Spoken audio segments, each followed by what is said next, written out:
Everyone, welcome to Five Points Art Gallery and Studios. Welcome back if you are a repeat visitor, and welcome for the first time guest. This is the 6th annual This is America exhibition. This specific exhibition highlights only artists of color, exemplifying through the visual and other art mediums their narratives on America. We've had national and international artists expressing their vantage points about that, and it's not a pro or con kind of situation. It's what it is situation from our points of view, because our narratives are often hijacked and perverse sometimes, and not explained from a natural, organic point of view, or it's an overlooked narrative. And so this space and the exhibition always highlights multifaceted approaches to art. And so we have visual art, we'll be having a literary art inclusion, we have performance-based art, and so there's no limit into what we try to show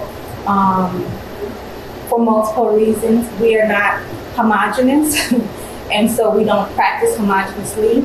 And I'm always thinking about the little child who's in this area, in an area where art is not exposed to them, or a certain type of art, and they're making something that's totally stupid or weird. And so there's a lot of stupid and weird stuff in here, in a generic, and so showing that this range of possibility of what can be made and how you have autonomy to tell your story. And so I want to welcome two people. Well, we are introducing a book talk in conjunction with the visual arts component, featuring the book by my new friend, family member, Kleaver Cruz, from the Bronx, but currently residing in Pittsburgh. Yeah. I probably leached on to Kleaver. We were in our art residency in Baltimore at the end of last year. We hit it off right away. Kleaver announced that they make this awesome book, literary visual art book and journal called The Black Joy Project. And I was like, this is phenomenal. And Kleaver is very humble and kind of shy. But I was like, you are an artist, and this needs to be publicized and spread and archived. And then it turns out I know two of the artists that are in the book too, and so it's just like kismet and a necessary collaboration to have this discussion with not only the author but also some of the visual artists that are in the book. And so I went and bought multiple copies as soon as I could and gifted them. But now we have the books here for purchase and signing, but we're also giving what I like to do, the author and audit artist, the agency to explain what it is, why it is, how it feels, or whatever they want the audience to take away, and also giving the audience direct contact and interaction with these human beings, not these mystical beings who make in the cosmos and then bless this universe with magic, but this humanizing experience so people can talk about work. And so I want to thank both Kleaver Cruz and LaDasia Bryant for participating and showing up. Destiny Bryant, who's the other visual artist who went to UW-Milwaukee, had planned to be here but had an illness. And so will be represented, sent questions, and she sent responses back, but is very apologetic about not being able to make it. We need her to get well because she's on her way to London for curatorial studies. And I was like, go get that experience, go get that knowledge, and go kick the world's ass with what you do. LaDasia went to Mayette, Museum of Institute of Art and Design, and so is now a Milwaukee resident and instructor, although a Chicago native. And so, we're gonna get this started with the Black Joy Project. Sure. And unpopular to starting conversations, we're gonna start with the visual artists. We're gonna start with you, LaDasia. And so the other thing we like to do, I know people might not have had the book yet or might not have read the book yet, or they might. What is customary for when we do book or artist talks is allowing the audience not to sit to the end and ask a question. Have a conversation with us. This is like supposed to be more natural, organic flow. So you're getting answers to the questions that you have, and don't forget it. So if you have a question, interject. In case we can't see you, you can raise your hand in case we can't see you, like we're looking away from you, but don't wait to the end. But we will, I'm gonna help moderate and keep things flowing. We'll start with Deja, and you can start by telling us a little bit about yourself and then why you selected your piece, what is it called, which is behind us, Womanhood for the Black Joy Project. All right, my name's LaDasia. I made the collage over there. That is called Womanhood.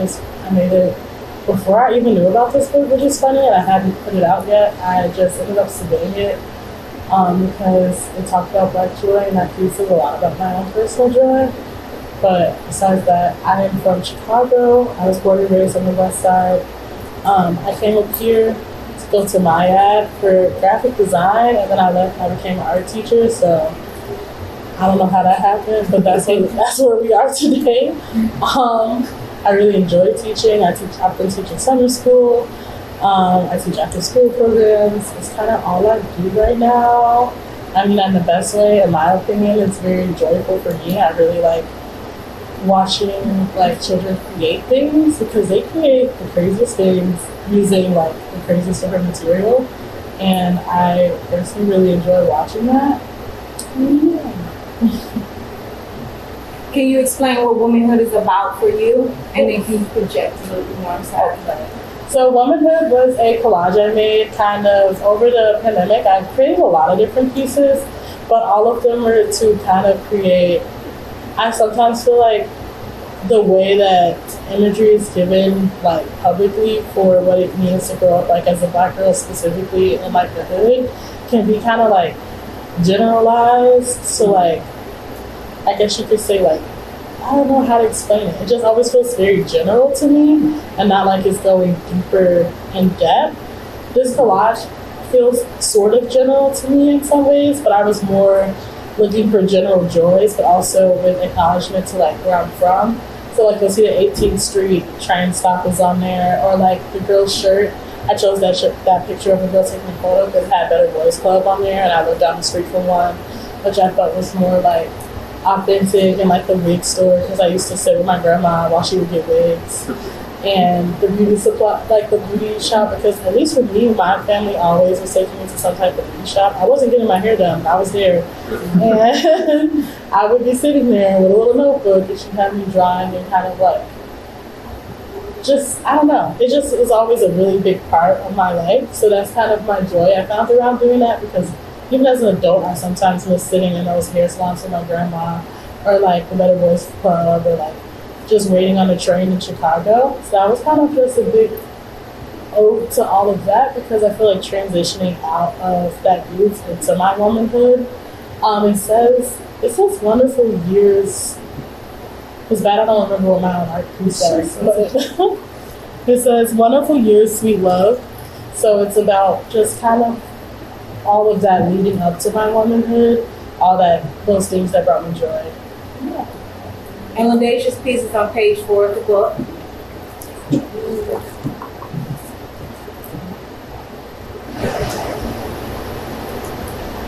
And then now I'm gonna speak on behalf of Destiny, and I can't do Destiny justice. She has she's not shy. I'm actually shy. She knows how to command the room and is much more expressive than me. But the same question to Destiny is what made you consider the specific piece, which was the third piece. It's site plan number 3, and it highlights Marsha P. Johnson, who is the now popular but previously overlooked transgender person who was murdered in New York years ago. And so this is Destiny's response. So Kleaver actually emailed me directly for this piece. And once I knew what the premise of the book was, it was an immediate yes. Marsha P. Johnson is only talked about a couple times a year, during Pride Month and on her birthday.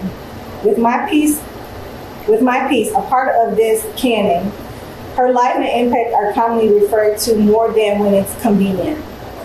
I remember sitting in my Race and Racism Part 2 course at UW-Milwaukee and watching the documentary on Netflix for the first time, and without knowing, I began laughing at some key portions. So in large parts, this piece is me holding myself accountable because this is history I should have been aware of and known the severity of. Having Sojourner Truth's Ain't I a Woman speech alongside it just made the most sense. I believe Marsha and Sojourner were in conversation with each other and fought on the same side. The recurring figure of the little girl is most often myself, though it's a piece by Frank Morrison titled I See a Queen. There is so much for us to consume and be consumed by, and so many people are readily lined up to tell us what we see before we get a chance to simply react and then define it for ourselves. So 20-year-old me reacted in my college course ignorantly, and a year later I was able to create this piece of my understanding of Marsha's legacy.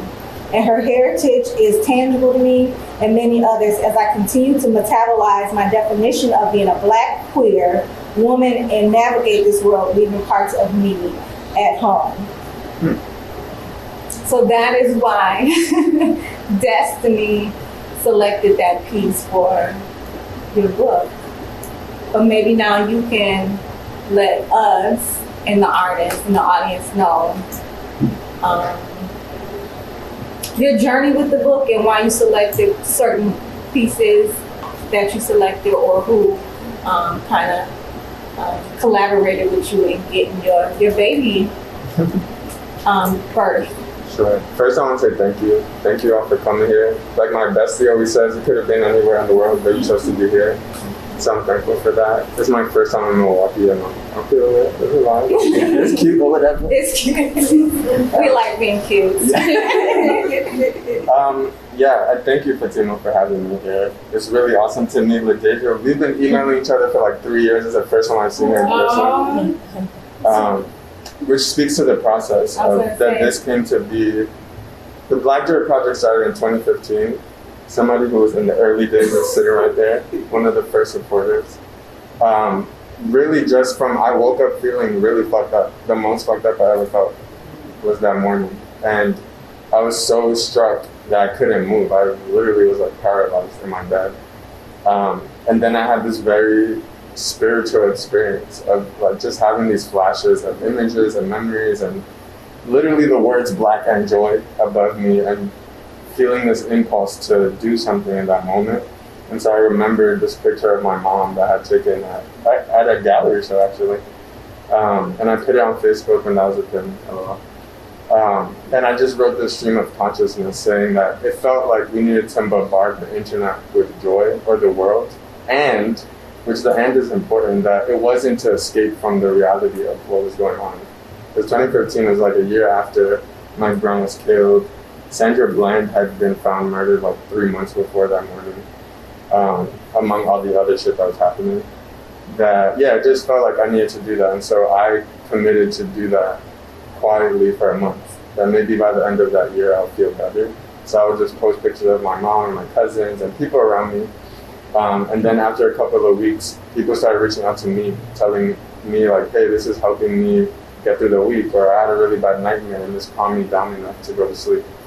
And so I called my bestie, and I was like, oh my God, this might be bigger than me. And she was like, stop talking to me and do something about it. So that's when I turned it into the Black Dirt Project, or gave it a name. And that's all to say that that went on for like 5 years of just being able to travel and connect with people in all kinds of places. And in the 5th year, in 2020, I got connected, long story short, to an editor. A very rare occasion of a Black woman being in a senior editorial position at a major publishing house who wanted to do something around Black joy specifically. And so her and I had a very good conversation. I agreed that I was willing to give a chunk of my life's work to a giant white corporation for the sake of wanting to create a tool, because we understood that there's something to be used, not just enjoyed, so to speak. But that the intention was to have visual work that also created a conversation around this concept, and that it wasn't sensational, you know, like what LaDasia was saying of trying to translate everyday life, not just these like huge moments all the time, because sometimes I've seen Black joy gets reduced to that. Like we're just the smiling people in the sun, and we're just frolicking, when the reality of things are way more complicated. I mean, literally even just walking around here, or what's going on in Milwaukee that I've seen in the last 24 hours. Yeah, so the journey was, originally it was just going to be portraits, because that's what I had done, working with a photographer, taking portraits. And Rakia Clark, shout out to her, my editor, she was just like, no, we need to be way bigger, we need to think more texture. And so I ended up spending almost 3 years finding artists, of like, whether it was through personal contacts, shit I had saved on Instagram on one of those little tabs, just so many different people being like, oh, you should talk to my friend, or there's 3 people over here that you need to consider. And the other thing that was important about the process was, when it came down to it, I prayed. I asked, were these the right people to be a part of this? Because I didn't know 90% of these people personally, and terrible people make beautiful things all the time. And so I didn't want to just include something because it was aesthetically pleasing or it evoked something. That I wanted to make sure the creator of that thing also was putting out energy into the world that would move this thing towards something else. So faith and praying at the end of literally asking individually, there's 53 people that are part of this book, and it was sitting with each one of their work and asking, is it okay for them to be a part of this? And then of course them saying yes, which is great. When the universe says yes, and so does the artist. Yeah, so it was a 2 years. It was a long process. We were just talking about that because of a lot of different things. And so while I was looking for the artist, there's also 8 essays that I wrote to try to explain some of these things that I understood. And there's 3 pieces commissioned by writers outside of the US. So there's a woman who is from Rwanda, and she grew up in the Netherlands. So she talks about being a Black woman in Europe and also traveling through different parts of Africa. There's a queer lawyer and literary podcast host who's South African, writing about what does Black queer joy look like in South Africa.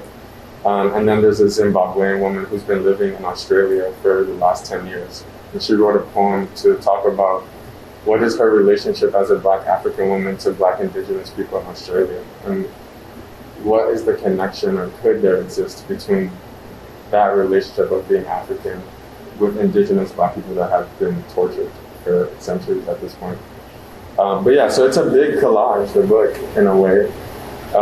It's designed whether you like to read or not. That if you're somebody that, you like my grandma would be like, if they don't got pictures, I don't want to see it. But seriously, that there really is a full-on conversation, that there's work sitting next to each other that looks like the same person could have made it, and it's not at all. Like, those people don't even know each other. So that it's another evidence of this thing is not made up, that this is something that really does exist. And my intention was for it to be as broad as possible, that there's all kinds of mediums, there's collages, photography, paintings. People are ranging from like 20-something to 70-something. The subjects are huge. Look, geographically, the artists come from as far as Australia to different parts of Africa, Europe, and so on. We didn't get everywhere, but I got to as many places as I could in the time that I had. Yeah, that's Were you able to physically go to these places, or was it more like virtual? It was mostly virtual because it was during the peak of the pandemic. Okay.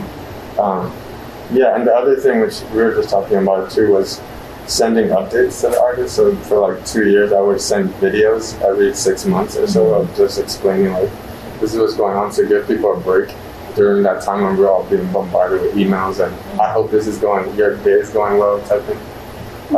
But yeah, I would just send these videos to explain, because it was important for me to, I felt very protective of the artist, and I wanted them to feel like you can trust somebody that never met you, don't know you from a hole in the wall, but really believes that your work should be a part of this thing.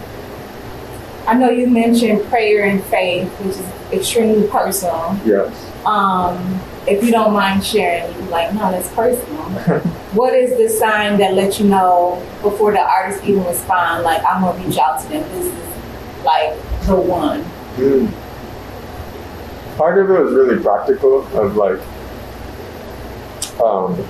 like for a while, there's a chapter about nature. So looking at, which was kind of hard actually to find Black art that specifically focused on nature in a certain way or captured it in a certain way. But yes, part of it was that of like looking at the themes of things and do people fit some of those things. But a lot of it was just intuitive. It just felt right. Since you mentioned your chapter on nature. Yeah. What does "we can be like moss" mean?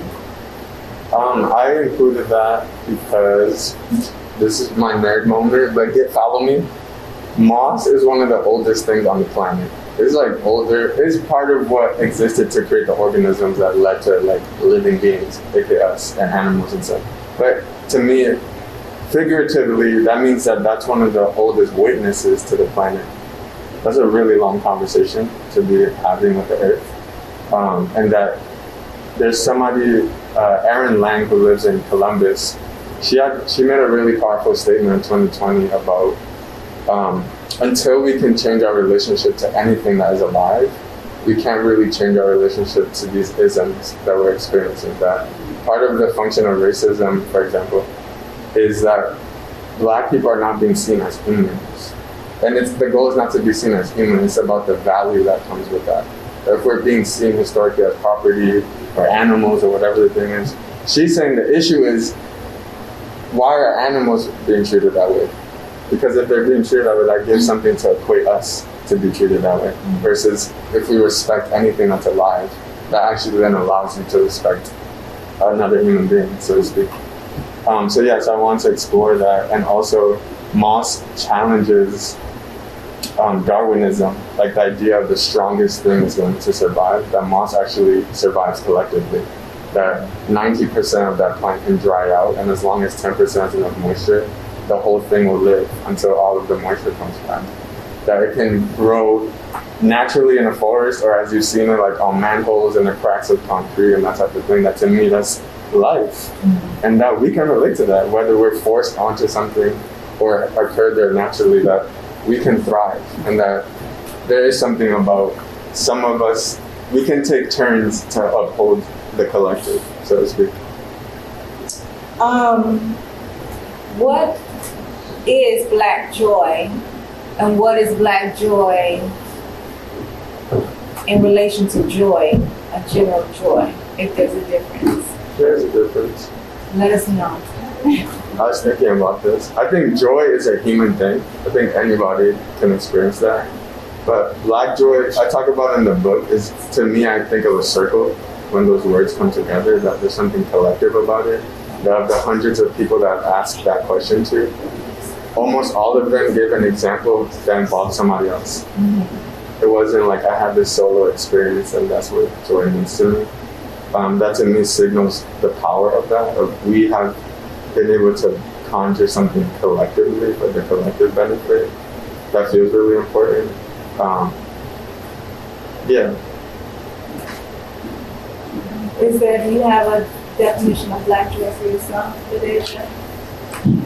For myself, I feel like everything always feels like teaching for me. But for me, Black joy has a lot to do with never losing a sense of playfulness, no matter what. I will notice, one thing I always notice is like throughout my life, anytime that I don't find myself feeling joy, it's because I need to feel some type of play or like this, like, I guess you can say childlike wonder. So I guess joy for me is just that ability to let myself kind of be, which I feel like as Black people we don't often get to be. So whenever I allow myself to just be and to have this playfulness to me, I feel like that's like even in itself a way of resistance and becomes a really big part of my personal joy.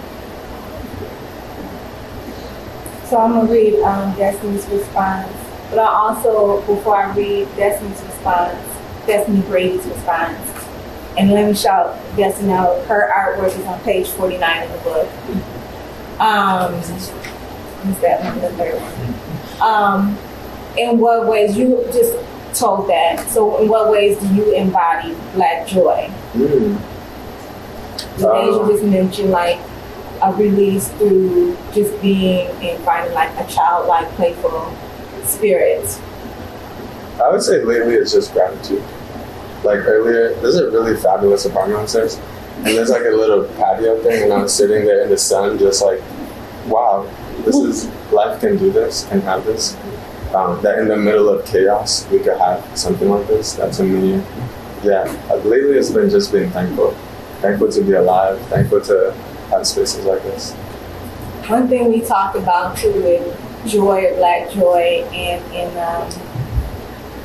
integrated spaces or amongst chaos is we're not allowed from the outside to experience that without critique. Yeah. Like I said, this is the 6th annual This is America show. It's only artists of colors in their vantage point. And some of the earlier responses, it's a popular show. But, this is so sad. This is so heavy. This is so depressing. And I'm like, this is a person hair braiding. Right. You understand what you're taking in. Like, what is so sad about the whole exhibition? And we had talks too before where artists created like this Sambo character, and he was reading excerpts from his book, and it was like a preacher, and it was satire. And all the Black artists, it was a mixed crowd and representation for the artists, the authors, but the Black artists, we were just like laughing because we get the nuances, but the white artists got really quiet and stoic, and then they said, this is serious. Like, I don't find the humor. And it's like, so there is a disconnect from external cultures and communities, or the belief that like, we know what's going on, but you're not allowed to like find joy, find happiness and positivity in your situation, or even have hope. Because that's the end of the day, like, we know what's going on, but y'all need to be doom and gloom all the time, like, and with adulation, joy, laughter, they find it like we don't take our situation serious, even though like we live it, we know how to survive it clearly because we're still here. Hello. But I wanted to put that out there. So who's the book for? This book? Yeah. It really feels like a reflection of community that allowed this to be that. A lot of the project was meeting all these people, mostly people I don't know, in all these different contexts, but they always poured into this, and always, it was just a lot of love. That I felt a responsibility to share some of that, of what all of those people taught me in the journey of this. And learning some things that felt like a lot of people could gain from, like to the point that you're making of. One of the stories in the book is about this really intense conference I had to go to in Brazil, in Sao Paulo. That was about like state-sanctioned violence against young Black people, basically, in Brazil. And on the last day, it was at a samba school, and we were in working groups. Mine was gender-based violence, the group I was in. But the point was that, imagine like a really big, like almost like a airplane hangar. And on the other side, you could hear this woman crying so loud that it was just like piercing through the room. And that she was crying because her son had been killed by the police. And that was just a very real moment for her. I'm just saying all that to say, like, imagine that setting of people are talking about what's going on in that context in Brazil. Somebody's crying so loud that you almost can't hear the other people speaking. And then like 20 minutes later, there's a break and there's drumming and somebody picks up a mic and starts singing. And people are like dancing and stuff. And so I'm kind of feeling it because I don't really speak Portuguese like that. But then I played it back later and I was listening to it and they were chanting about the police people that were killing them. They were chanting and dancing about like, we're gonna take that down because this is affecting us in a certain way that felt like something a lot of us in a lot of places can relate to. And that sometimes it felt important to change the center of stories, that how often are we listening to somebody in a random, like in the hood and not of like the favelas of Rio, but in the outskirts of Sao Paulo that's going through something similar.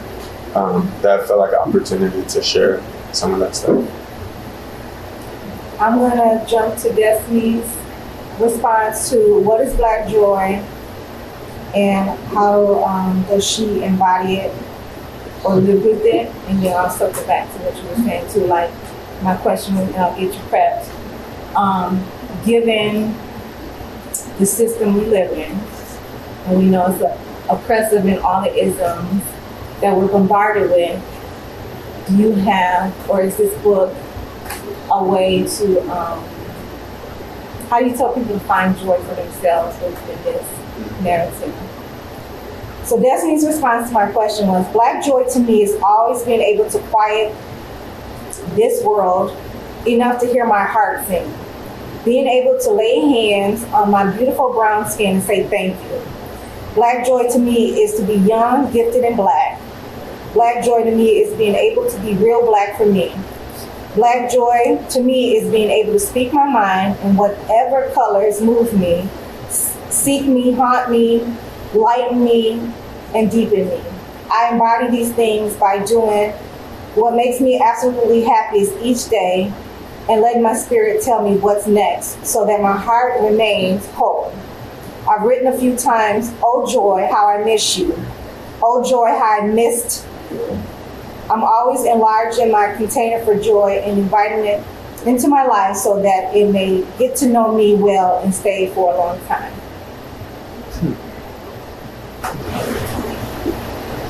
Remember, y'all can talk to the artist. Or me if you want, but we're focusing on the artist. And if there's a question for Destiny, of course, this is all I have as a response, but I can relay it to Destiny and then present the responses back. But I did have a question. LaDasia, your collage, the piece with the arm extending, is that like all one piece, or did you have to put that together with the arm extending from the mirror and like holding the flowers? And then the second question is, what does that mean for you?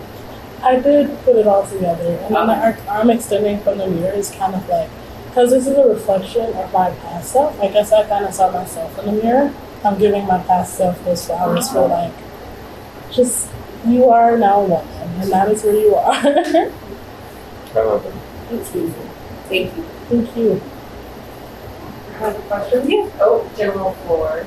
So I've already kind of touched on it, but is Black joy inherently political? Yes. the question is Black joy inherently political? Yes. I would say 100% yes. One of my other like favorite organizations I follow is the NAP Ministry, and they talk a lot about like literally our rest. A lot of times when it comes to like wars and like just the whole system in general, the whole thing they want is for our nervous systems and everything to be messed up. It goes down to like our food, how much rest we're getting. Our work hours are normal. Like we do not get enough rest for anything. And the reason they're doing that is because they don't want us to feel good. Like they're fighting against us feeling good on a day-to-day basis, and especially Black people feeling good on a day-to-day basis. So anytime we're feeling good or doing good, they're looking at us like, don't do that. Like they don't want us to do it at all. Like they don't want us to be loud. They're always telling us to be quiet. They don't want us to really have anything. Like even in the school system, especially in Black schools, most of the time they want our classrooms at a level 0, sitting in star. What is that? Like that is not how it works, especially not for kids. You can't expect that all day. So I say, anytime we are having fun, we're being shut down from it. That means it's political. What came to mind was, I don't think it is inherently. I think it existed before it needed to be political, because that's part of our existence, way before these things were there. But now, in the context of the world we're in, yeah, that's why I agree with what LaDasia was saying. But the root of that is not political. It's literally a part of being, of life.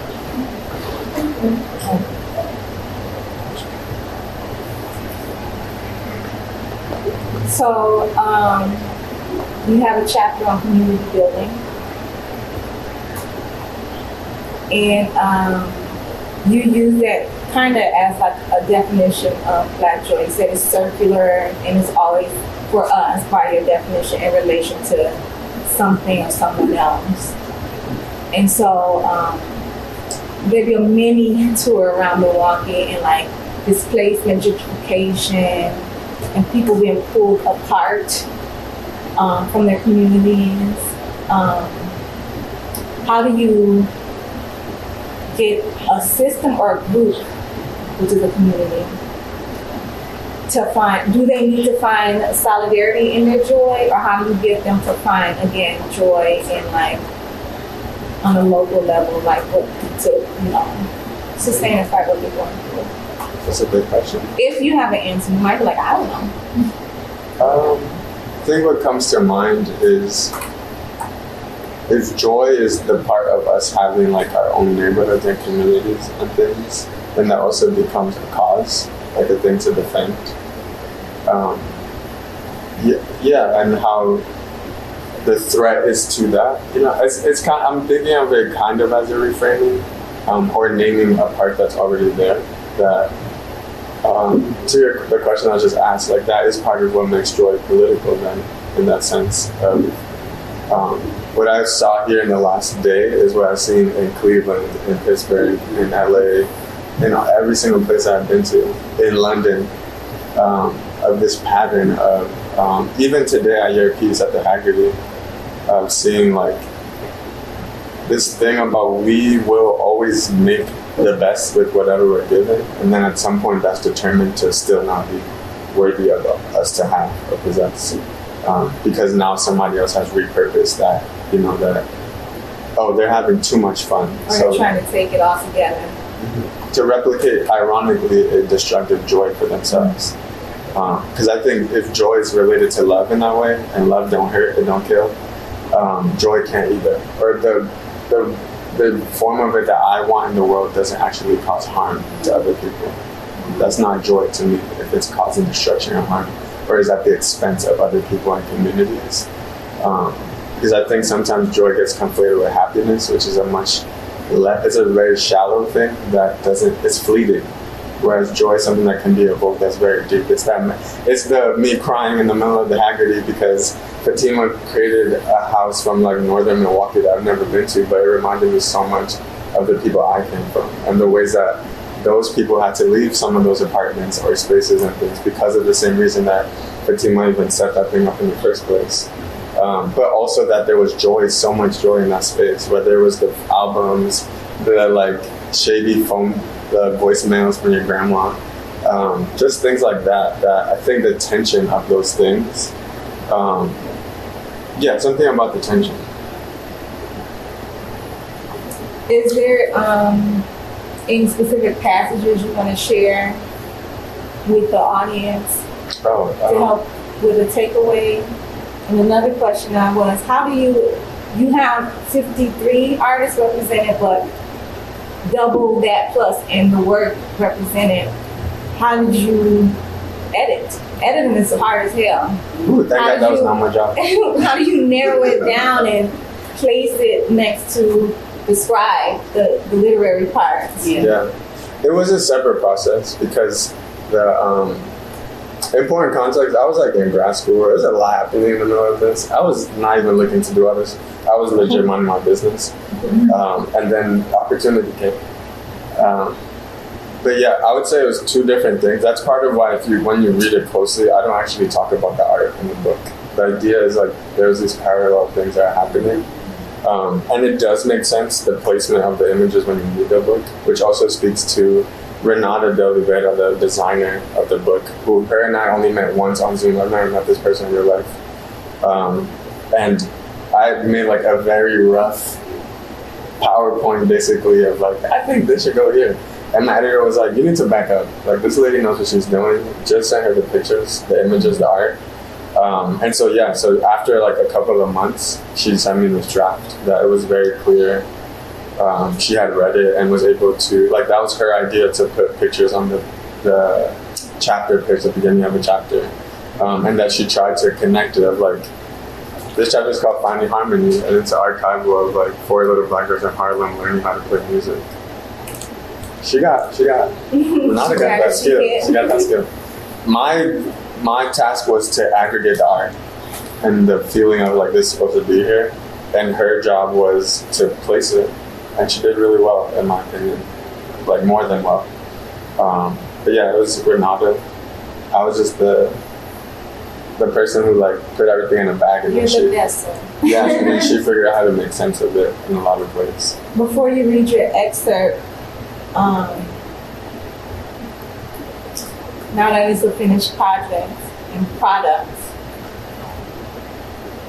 are there other artists you have met or art you've seen that you're like, We have so much. that I'm like, I either need to make a second iteration, an expanded iteration, or when they do additions and when they might modify anything. I'm sure you wouldn't want to take anything out, but I want to put this in. Yes. So many. Even like thinking about the translations, like I really want the book to be translated to Portuguese.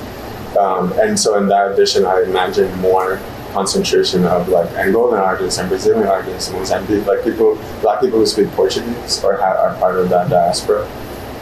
So yeah, I think I feel like, so if anybody knows any translators or editors in Brazil or other countries, let me know. But yeah, I think in the editions, especially in the translations of them, I want them to have a different concentration. Yeah.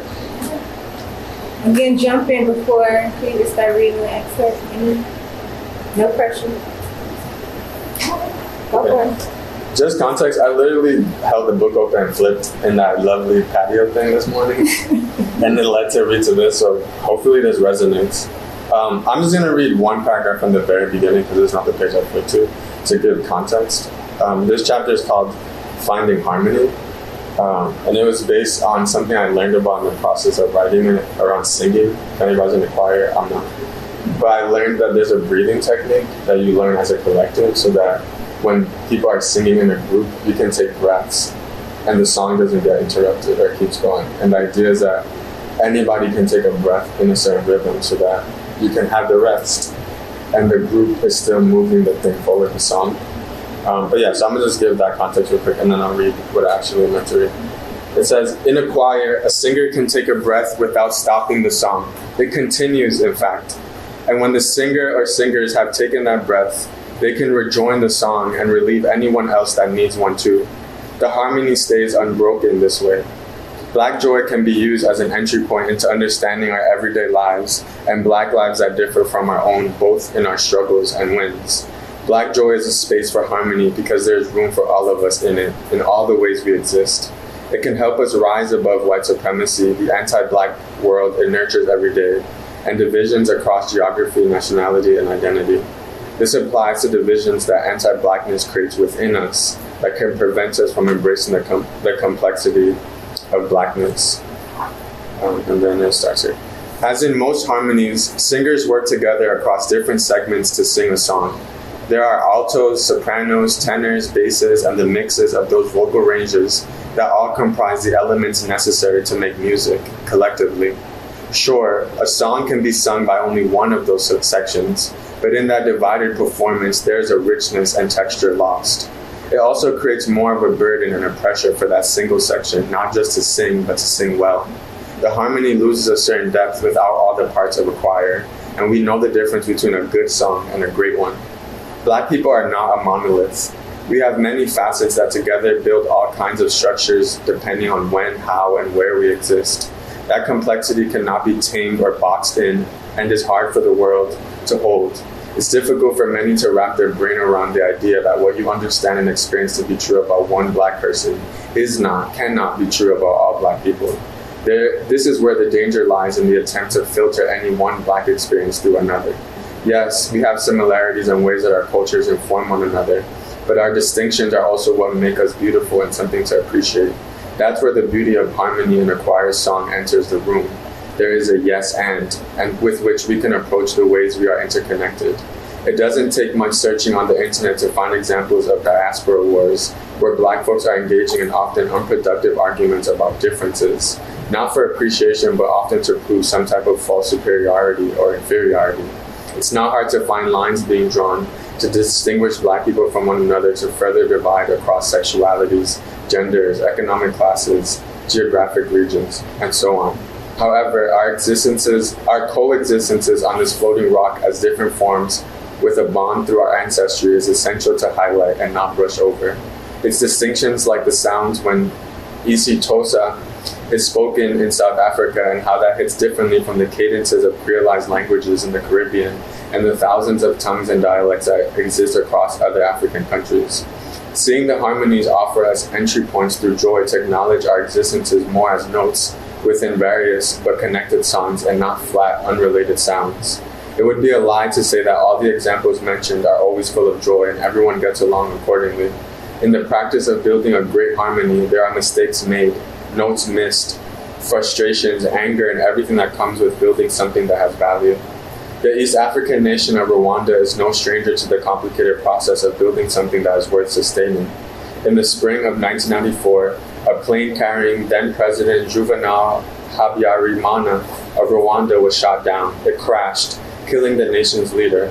That incident ignited 100 days of terror and genocide that resulted in the massacre of almost 1 million Tutsi people, one of the two major ethnic groups in the region.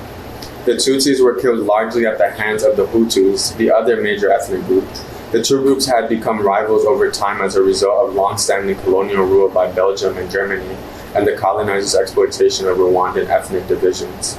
In the wake of the genocide, Rwanda's government took several deliberate steps to begin putting the country back together. One of those methods was the tradition of gakaka, a practice that outlawed colonial rule and required both the perpetrator of harm and those harmed to come together. In that process, the harm doer told the truth about what they did, while the harmed shared the impact of the actions. The intention for those harmed came to a place of forgiveness and to create a new opportunity for coexistence. It was an ambitious task to have the Tutsis and the Hutus try to reconcile using gakaka.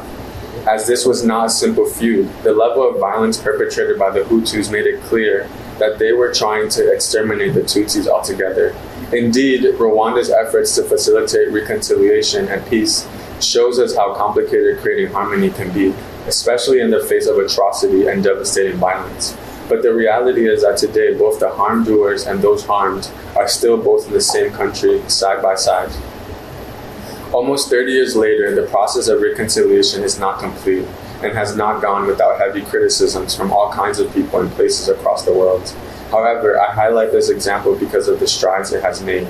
There are many stories in Rwanda of people who killed a neighbor or someone they didn't know at all, confessing to the act and having the survivors of that violence reach a place of forgiveness so that they can all try to move forward. An entire generation has come up in the wake of the genocide, and like many young people before them, they have been influential in building and rebuilding an imperfect nation. However, there is much to be learned about a possible harmony in the aftermath of such terrible violence. Harmony is not about any one individual. It's about the collective joining together to make a pleasing vibration. The collective peace is critical. It allows room for a person to rest while others go on, and for the resting person to return with more energy and focus, having taken a necessary moment for themselves. The space to do this is sometimes hard to find among the pressures of daily life, professional responsibilities, family obligations, and the list goes on. But it's easier to make space to rest as part of a collective than it is as a soloist. Black Joy operates this way as well. Harmony in music and dance, and the way it's shared in today's social media landscape, is strong evidence of how congruent Black Joy is culturally, be it Afrobeat, reggaeton, amapiano, soca, house. All reflect both visceral and intentional ways of moving the body, as well as expressing life, dreams, and difficulties faced as Black peoples. In my conversation with the Dipsaus podcast team back in 2017, I shared how growing up in an immigrant family of multiple generations in the United States felt kindred to the three co-hosts' experience in the Netherlands.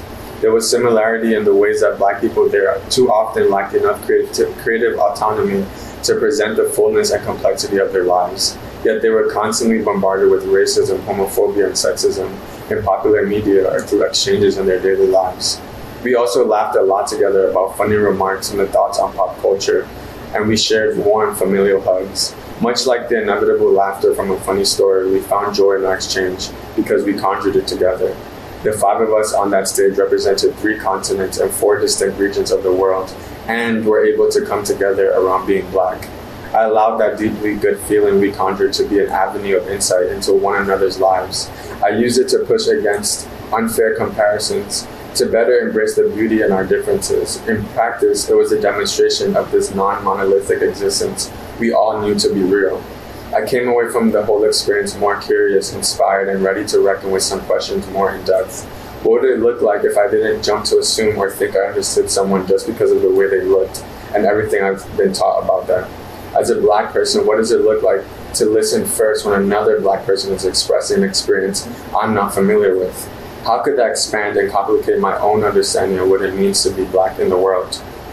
On one of the last nights of that trip to Amsterdam, a group of us from the US cohort found ourselves on a bench outside of the hotel where we were staying.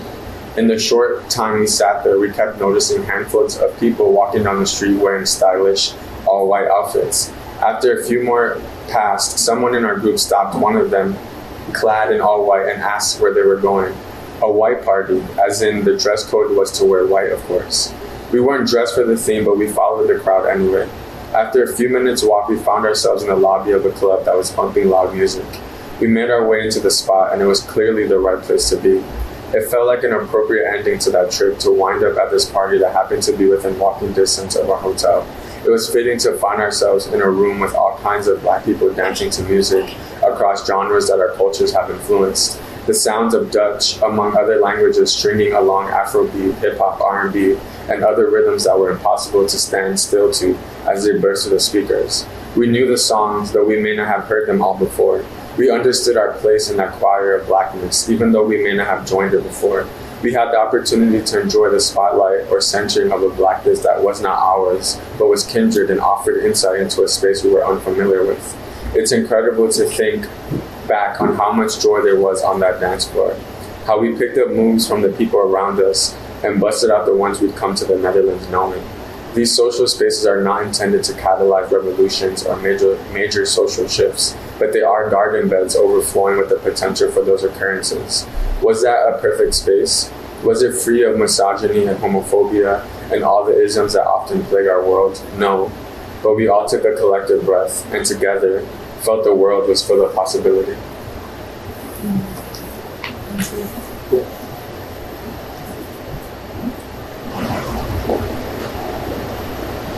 How are you resting? Am I resting? I did this past week, sort of. How does it feel to be permanently a part of history in this book? Like you're in it. Like this is documented. Even if the people try to ban it, you are in it. How does it feel, or have you absorbed that? Like you too. Like you are permanently documented in this format, no matter if the original go wherever. How does it feel? We were talking about this earlier. Yeah. I the first time I saw it was at Barnes and Noble, and I said to her, I was like, is this in Barnes and Noble? And I saw it in Target next. I was like, I feel vicious in Target. Like, I don't know. So I guess just there's nothing really else to say but grateful, because I didn't know what to expect. And I was way bigger than I expected. To see my work in something in a store that I can get 2 days at. I don't know. It was insane. I don't have the answer to that question, but it's similar. Just being really thankful that the journey, a lot of this book events feel like full circles of people that have known me for a minute and people I just met being in the same room in every single event. Feels like root and possibility, because the root of there's people we can build with for a long time that we may not speak to them regularly, but it's always real when we come back into the same room, and that's really special. And there's possibility when there's people who are moved to be in a room with people they've never met before, that something's calling them there, has been very powerful. That Black joy is not a hard sell, folks. When you see the words, that it makes people feel good and then they want to do the thing. But I feel like this has been an opportunity to complicate that and to be more honest about those things. To be able to hold complexity, that the world is really fucked up. It's very fucked up. It's very much set up to take us out, literally. And we still make our way. And I want to be clear that it's not in spite of. That's what I was saying earlier. It's new language to describe the original peoples, but we can agree they were black at the beginning of this human thing. Which to me, I say that because that means that's how far back we can reach. That joy was always a part of our existence. That's how far back we can reach. And that's way longer than a couple hundred years ago. And what happens when we get to tap into that level of depth, that we were part of the beginning? That means that this thing that we're holding on to, protecting, preserving, is a part of that originalness. It's like moss in that way. It was part of the beginning of the thing. That this feels like an affirmation to keep doing that, you know? I was minding my business again, I wasn't trying to write a book or do things. I woke up sad. I wasn't like, oh, what are we gonna do to create a book or blah, blah. Like, I literally just wanted to feel better. That all of this just feels like a blessing. It's a blessing to be able to connect with all kinds of people. And mainly to also name, because the book, if you ever get a chance to read it, is particular in a way. My first big note from the editor was that it didn't feel like there was a strong presence of mainly like cishet black men. And I had to sit with that, of why is that, because that wasn't intentional. But then I agreed that, or I sat with like, the people who have generated that with me, or mostly have been black women, black queer folks, black trans folks, black non-binary people, and that what happens when we get witnessed? What happens when other people have to listen to our experiences? What happens when our joy gets centered? That often when we say something's black, we're not talking about all black people. We're usually talking about cishet black people, and then the rest of us get the scraps, or hopefully we get mentioned, even though we're always there. Literally look around the room, we're the ones who usually come and show up. We're the ones who own art spaces that invite other people to come and do things. That it's also important politically in that sense to name that, of like, yes, I'm talking about all black people, but I'm talking mainly, I'm centering the trans black folks, the queer black folks, the women, the people who are in the margins within blackness. That if none of us are being asked what joy means to us, then that group of people definitely are not. And those people are still generating joy. And so what happens when we get to center that joy and witness it, like really listen and witness to it, not explain it. That's part of the design of the book. It's not a bunch of explaining. It's just presenting. Like, people need to witness our shit, because that will actually make the world a better place. The shift in our community literally ripples to the world. And that we know that when black women's conditions of any walk of life, when black queer's conditions, when our lives are improved, that improves the life of everyone around us. And that's why it's important. And it's not a frivolous thing to remind each other to have joy. Because that's been one of our survival things. That's been one of our thriving things. That this has been, it's, to answer your question about the feeling, is a blessing to speak on that.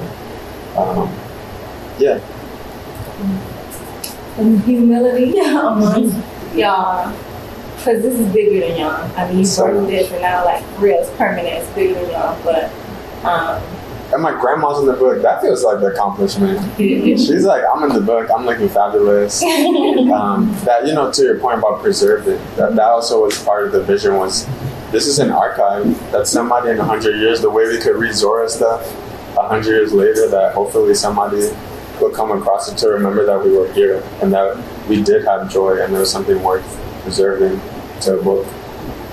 One of the last questions is, and then I'm going to really open it up to y'all since y'all like waiting to the end unless you really don't have questions, is the word black or the identity of black or blackness has been like difficult throughout the time. I think people are starting to adapt it. Have you find people embracing it, or this being a catalyst for people to start embracing that part of their heritage?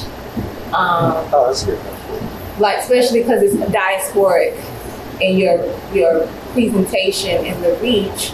But you know, you say you're black, but people like, oh, you're Dominican, and don't say that. Or, you know, it's taboo. And then how Americans define black does not translate to other locations and countries. And so how are you finding it being adopted to other groups, how we might dissect them? That's a good question. It's definitely limiting that it's written in English because there's a lot of ways to talk about this. But I would say one of the things I believe in is to be committed to the mission and not the vehicle, which is to say, like, I just chose Black Joy, or chose me as a way to like open up something, but I'm not committed to that being the term that defines this thing we're talking about. That's just useful language for right now as a way to like create consciousness so that we feel like we have choices and awareness in a certain way. But no, everybody doesn't describe it that way. Tons of people that, I remember one guy, he just like started jumping for joy, I guess. But when I was talking to him about it, he's like, oh my God, then that makes me the Black Joy man. And he's like started doing cartwheels and shit. But the point was that, is that this is something that's understood whether we call it that or not, which I think is really important, to not feel like, oh, well, if you're not calling it Black Joy, then it's not Black Joy. I disagree with that. I think that it's something that's felt more than it can be explained or articulated. And I know that, again, because of the political piece, that is important. It's like being in Brazil and I was asking them, why do y'all keep saying Afro-Brazilians when everybody I'm seeing is Black? Like, it feels like the standard here is Black. And they were explaining the political weight of that. That was important to still signal that there's a Blackness that's tied to this. I think that's part of why it's important, because otherwise this becomes the joy thing for everybody. And it's not that anybody can't get something from the book, but it's intentionally called that for a reason. And I also am clear, like in the piece I just read, that everybody doesn't identify with that, and that they might just want to call it joy. You know, like, I don't want to call it Black Joy or whatever. I'm Black, so it's implied that this is Black Joy type of thing. I'm committed to whatever people are committed to, as long as it's more of, do we have that deeper understanding, though? We don't have to share language around it all the time, especially if we're not all speaking English. And a bunch of the people in this book, English might be like their second, third, fourth language anyways. But yeah, I'm tired of saying Black Joy sometimes. I'm kidding this one. Do y'all have questions? I have a question about the cover of the book. Yeah. Like, what was that process of creating the cover and like all the colors within the letters? Yeah, that was it's a different designer from the person that did the inside of the book. It took like 3 or 4 months of playing with a lot of really bad ideas. No shit to the designer. A lot of ideas. And then it came down to font, of like what was the most distinct of these options that we had. Because originally one of the last ideas was to fill these gaps with pictures, which felt a little too obvious. And it's hard to represent visually on the cover what's inside. So we settled with like what would be the most distinct font and what combination. And it was a little, it wasn't as bright, the colors originally. But yeah, this thing that like, it should be enough to see it for you to look back, like do a double take and say what's going on there. Which I think that it definitely engages, yeah. Like, you can't miss it. Yeah. Other questions? I have a question about the cover too. Like, I was just noticing on the binding on the side, like your name is separate from it, but then on the front cover, it's like your Black Joy Project. Was that intentional? Because like you could have put your name underneath, so I didn't know if it was kind of like a little bit like, you know, it's just your viewpoint. That was a good question. I didn't know. It was literally just like a spacing thing. But I love that it kind of says the Kleaver Cruz. That was intentional, but Right, yeah, it does kind I am hurt. Yeah. My question was, like, you said, like, it just came to you, kind of. Have you, like, struggled with mental health before?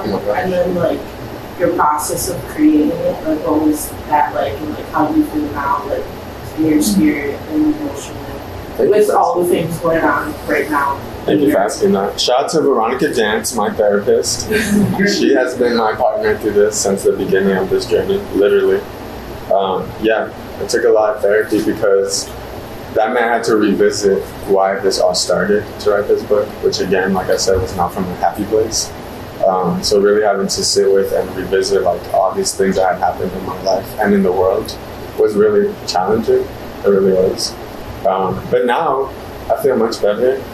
I feel like the process was totally like, do you believe in this shit? Like, are you about this, or is this just in the beef? It's like, you know, Toni K. Bembar, she talks a lot about the difference between people talking shit in rooms like this versus like you're actually doing whatever you're supposed to be doing when nobody's looking, and that you're actually taking care of the people you need to be taking care of, and you're moving the way that you're supposed to be moving. That on this side of things, I felt like I was able to accomplish that. That whatever I wrote about or even speaking to in this room today was from reality of like really sitting with what does Black joy really mean for real.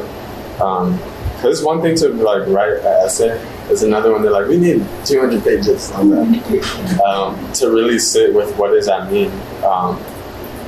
Yeah, and to your point of like wellness, like the Salt Eaters by Tony Cavan Bar that opens with, "Are you sure, sweetheart, that you want to be well?"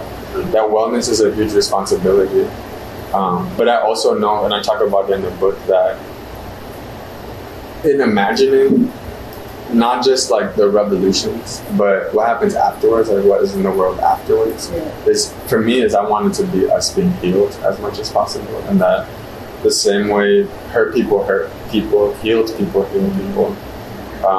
And I want that for us. We really deserve that. And we deserve to not feel like our joy has to be in opposition or in spite of something that actually gets to just be for the sake of, like, I just want to be hopscotching just because, not because the world is terrible. And that might not happen. I don't think it's going to happen in our lifetime, but I want to contribute to that. Given that this is a journal, which is how do you feel about putting your vulnerable diary out there? Oh. Or did your therapist have to convince you to do it? I'm an Aquarius, so I don't emotion. No, I'm an evolving Aquarius. I have emotions. I acknowledge emotions. I cry sometimes. No. Yeah, it wasn't. I was careful not to be too personal because the book is not about me. Of only trying to insert where it was, like the part I was reading about going to the Netherlands and that type of thing. No, because I had written a lot of this in my own actual journal and stuff, so it was just a matter of choosing the things that, or like, I don't want to talk too much about certain deaths and stuff in my family because my family's in the world and they're very private, and I don't want to put them in a position where they feel like they have to explain stuff. Yeah, because that's real for them. Like, I can get desensitized to that over time, but they didn't choose to be in public talking about how death and all these things affected them. So just being careful to stick to what happened to me and what part of the story I can tell, because I do have my own story, but being careful not to like pry too much in other people's part of the story. Any questions? I have one more phone for you. Yeah. Cleve, I'm so proud of you. I just want to ask you, do you plan to do any future editions of the book? Oh, good question. Do you have like production deals that's popping off with the project? Or do you want to do a podcast? Like, maybe. What's the word? Well, there's this thing like industry-wise, at some point it has to be determined if the book will go into paperback. And my goal is for it not to do that, because this is a great experience. And it will change it, like the quality of the art, printing, and all of that will change if it goes into paperback. It might have to be a different cover and all of that. So yeah, we're gonna stick to that. That means you gotta tell a friend to buy a copy, and then tell that friend to buy another copy, and tell them to get it for their cousin, so that they keep it there. But I was saying, one of them is actively looking for translations. For example, like one of the contributors, like I said, she's from the Netherlands, and her primary language is Dutch. What would it look like if that was translated to Dutch? There's a whole population of Black people that speak Dutch. Just pushing back on this thing that English is always the dominant way to communicate whatever's going on. I, as an English speaker, what work can I do then to ensure that other languages have access to this? So definitely in other languages, and figuring out how do you even describe Black joy in other languages? Like in Spanish, it feels a little more radical to describe it in those terms than it does in English. Alegría negra. Say it louder. Alegría negra.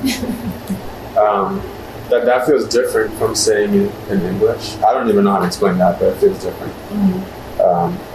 Yeah, and then read other things. Yes, the girl can read. There's other ideas. I think given the visual strength and the value of stuff being strictly visual and not literary, because a lot of people can't read here and everywhere. I think it should make for an easy translation, and then also open up the opportunity to integrate other voices, more visual stuff from the respective cultures and languages that you're trying to translate to. One big dream is to have either an in-person art show that would be epic, or a digital one. But somebody I met, actually when I met Fatima, somebody in our group, his work is all around like tech and how to erect digital monuments in places that we may not be represented, or to challenge like racist statues and stuff in the public on your phone. That it made me think, what if that was possible with the art in the book, that most of us have a digital device that could do something like that. And then it brings the art of these people literally further into the world. That I think would be really cool. So if anybody's good at tech, you know how to do those things, let me know. My question for all three of you is like around Black joy. So it's like, what's a meal that makes you do a little dance, or you know? Oh my gosh. The meal I ate growing up 5 days out of the week. Which is, I come from a Dominican family, so you guessed it, rice, beans, and meat for like 5 days a week. But no, my grandma's cooking, you know, after school situation. I was a big meatloaf and mashed potatoes, but like only if my grandma made it. She makes like the best version of meatloaf and mashed potatoes with the sauce and everything. It's a big one for me. Really nice. Because we talking about grandma. My grandmother used to make pork steak, and I love it. And then I was trying to cook it recently, and friends didn't even know about it. They're like, "What is that?" But I missed that. Huh? What is a pork steak? It's pork steak. It's like a cut. It's a cut. My bad. No, I thought it was but I told her, I was like, I don't understand what you don't understand. I was like, everybody. And I think growing up too, I felt like more of our experiences were similar. Like, I have country grandparents that came from, you know, and it's like, no. And I thought everybody like came from slavery, and I moved other places. Like, no, we went to college and all this stuff. I was like, okay, but yeah, I didn't understand. So I miss a pork steak with cabbage. I was telling them earlier, we grew up eating a lot of white rice, which people think is bad. I still love it. And rice is like, wherever they make rice, I'm comfortable eating. I'm very picky. I'm comfortable. And so that's a staple food for me. So, and then I love sweet tea. I love it. That's my favorite. Any other questions? I have one more. You can answer either part of it. So the lead question is, where does curiosity fit into the project of Black Joy, or the Black Joy project? And do you think that Black Joy and curiosity are connected at all? This is for everyone if you want to talk about it. That's a really good question. Repeat. I know you said, where is curiosity fit in the process? Where does curiosity fit into the process of the Black Joy project? Or you can just say the project of Black Joy in general, outside of this book? And also, do you think that Black Joy and curiosity are connected? I think so. It's a flip on words, I know. Sorry, my brain thinks like that. No, that's a really good question. I would say curiosity is one of the anchors of the Black Joy project for sure, of wanting to know or understand how do we live, how do we exist, what does Black Joy mean to us in different contexts. Asking the question of like, if our joy can be the entry into understanding each other, then what more do we need to understand? You know, like in that Brazil story of the context of like, to really wrap your head around people dancing and things, carrying on, not hard to do. Of that carrying on is happening in the context of literal genocide, that when you talk to activists on the ground, they're describing it as the systemic wiping out of Afro-Brazilians. It's really intense, but it's important to your question of like, how do we ask each other those types of questions? Like, what's the context of our joys? How does that help us understand what's going on in our own lives, or just understand, period? Also, what can we learn from each other? in that way. Yeah, I have a lot of questions.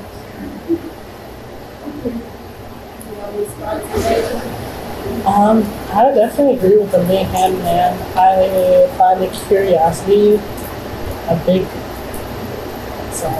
I find curiosity really important to just everyday life. I get really bored when things are stagnant, so sometimes that curiosity can start something just like being able for me to find joy in or find some type of way of getting to something joyful during times where I'm sad. So I would say, yeah, I think they really go hand in hand. I think curiosity is kind of like a combination of a will to explore and find and understand. So yes, and the definition of joy or how it's enacted is different for everyone. And so I think people struggle with finding that given our circumstances. So that curiosity can move someone to like, how do you find a way to exist in this, or feel happy, or feel complete or whole, even if it's momentarily. So yeah, it's definitely a part of that project process. It's just finding out how, and that's I question it. Like, how do you stay sane when this shit is going on? You know. Okay, I'm scheduling a cookout, but I'm fighting against this. Like, and then people challenging that. And it's like, you know, how do you stay rooted? How do you stay motivated? Suicide is high now in our culture, and it was not. It's a very taboo action, but it's you know increasing in that younger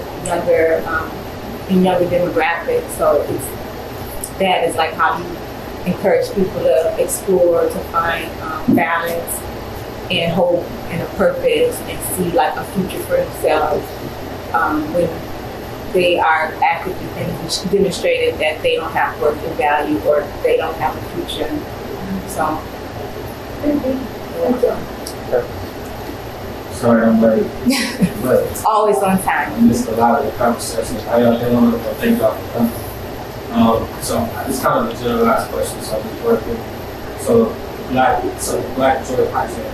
So joy, for you, does joy come from a place of like something that's, I would say, forgetting something that perhaps is dead and it comes alive and brings you joy?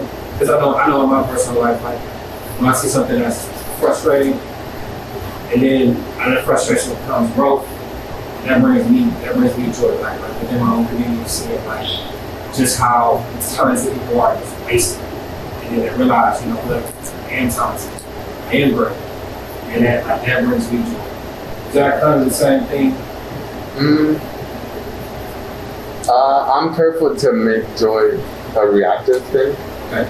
So I wouldn't necessarily agree with that, but I would say that joy does feel tied to the things you're saying. That often the ugliest things or the least joyful parts of our experiences is part of where we get, you know what I'm saying? Like, it's like the people who have gone through some of the worst shit often are the ones that are generating the most joy around us. That the person that is like, oh, they're such a light and blah, blah, blah, blah. And then you get to know their story and the things that they've gone through. Often is a lot that they went through. So I do think that there's a relationship between those two things. I'm just saying that I'm careful to define joy as reactive or like in opposition to the things that don't bring us joy, if that makes sense. Because then does it almost become like we have to labor again to get this? I think it's because it's not always about what is going on out there or what people are doing to us. Like, I don't think that's always the source of our joy. Some of it is like what we were talking about today in the piece, that some of it is just sitting there in your grandma's house and she's playing music and blah, blah, blah. Like, that has nothing to do with the rally downtown or whatever. That's just a regular ass moment that's happening that, to me, creates joy. That, yeah, I'm just careful about it being, because then that sets up this thing that we're always reacting to the world, and that's not necessarily true. And if our joy is older than the reactions, then that means it never really started as a reaction to anything. No pressure. Any other questions? I want to thank first and foremost the guests, not just joking, the artists for presenting, coming here, because I think it's still a vulnerable piece, and talking with our guests. And I want to thank y'all for coming too and engaging with us and learning about the Black Joy Project and seeing how you can circulate the book, purchase the book, support these artists who. And it shows how we network too. Like we are from all over, but sharing this gospel. Oh my gosh. And it's an important part of history. I keep saying that because I'm like, this is. I appreciate it. It's real. Like this is tangible and it's here. And it might become a black market thing because they don't want people to experience stuff that inspires and teaches realness. But I want to thank everybody for sharing in this moment and experience traveling here and engaging with the artists and the artists engaging